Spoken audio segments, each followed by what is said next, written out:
तो दोस्तों, क्या राज्यसभा जाएंगे पवन सिंह? अगर राज्यसभा पवन सिंह जाते हैं तो क्या उनका औहदा बढ़ेगा या घटेगा? इसी के बारे में पूरी जानकारी मैं आपको बताऊंगा। नमस्कार, मेरा नाम पिंटू सिंह यादव है और भोजपुरी रिमझिम में आप सभी का स्वागत करते हैं। जी हाँ, भोजपुरी सिनेमा के पावर स्टार पवन सिंह एक बार फिर से सुर्खियों में हैं, लेकिन इस बार वजह कोई फिल्मी गाना नहीं बल्कि उनका राजनीतिक पारी है। गुरुवार को दिल्ली में पवन सिंह ने भाजपा के नवनियुक्त राष्ट्रीय अध्यक्ष नितिन नवीन से मुलाकात की। इस मुलाकात के बाद बिहार की राजनीति में यह कयास लगाए जा रहे हैं कि भाजपा उन्हें राज्यसभा भेज सकती है।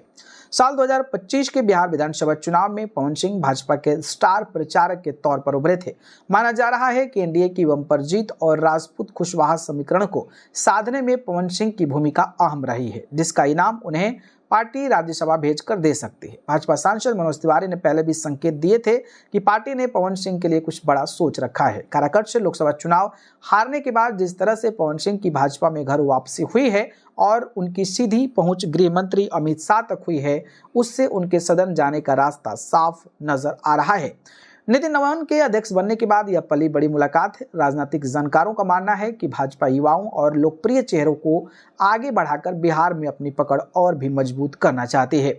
बिहार से राज्यसभा की 5 सीटें अप्रैल में खाली हो रही है। विधायकों की संख्या बल के हिसाब से भाजपा के खाते में 2 सीटें जानी पक्की है। चर्चा है कि एक सीट पर भाजपा अपने किसी संगठन के अनुभवी नेता को भेजेगी, यानी कि नितिन नवीन, क्योंकि वो खुद जो हैं बीजेपी के प्रेसिडेंट हैं तो उनको राज्यसभा में होना जरूरी है, तो उस प्रोस्पेक्टिव से उनको भेज सकती है। तो वहीं दूसरी सीट पर पवन सिंह जैसे क्राउड पुलर चेहरे पर दाव खेल सकते हैं। पवन सिंह केवल एक गायक नहीं है बल्कि एक बड़ा वोट बैंक भी है। उन्हें राज्यसभा भेजकर भाजपा शाहाबाद और मगध क्षेत्र में अपनी पीठ और गहरी करना चाहती है।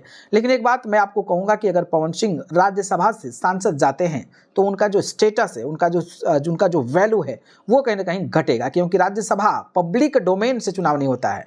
अगर पवन सिंह पब्लिक डोमेन से चुनाव लड़ते और जीतते तो उसका एक अलग अस्तित्व, उसका एक अलग भौकाल होता, लेकिन जब वो ऐसे ही भाई करना है तो फिर वो कोई स्टेटस वाली चीज़ नहीं है। और आपने देखा होगा कई लोग राज्यसभा का अगर पूछा जाए बिहार के लोगों को कि 5 लोगों का नाम बता दीजिए जो बिहार से राज्यसभा गए हैं, तो 100% लोग हैं नहीं बता पाएंगे। तो शायद पवन सिंह का नाम है तो चलो ठीक है, लेकिन जनता के माध्यम से अगर चुन के जाते हैं तो वो मुझे लगता है कि बेहतर होगा, क्योंकि इतना बड़ा नाम किस फायदा, किस काम का, जब आप जनता के द्वारा ही नहीं चुने जा रहे हैं। खैर जो भी है, शायद हो सकता है कि बीजेपी राज्यसभा भेजे और आने वाले समय में उनको चुनाव भी लड़ाए, तो ये एक अच्छा बेनिफिट पॉइंट जो है पवन सिंह के लिए हो सकता है। मेरा मानना है कि पवन सिंह को ठीक है मिल रहा है तो अच्छी बात है, लेकिन उनको चुनाव आने वाले समय में लड़ना चाहिए। बाकी आपको क्या लगता है? आपको भी यही लगता है कि ऐसा करना चाहिए? बताइएगा, ठीक है।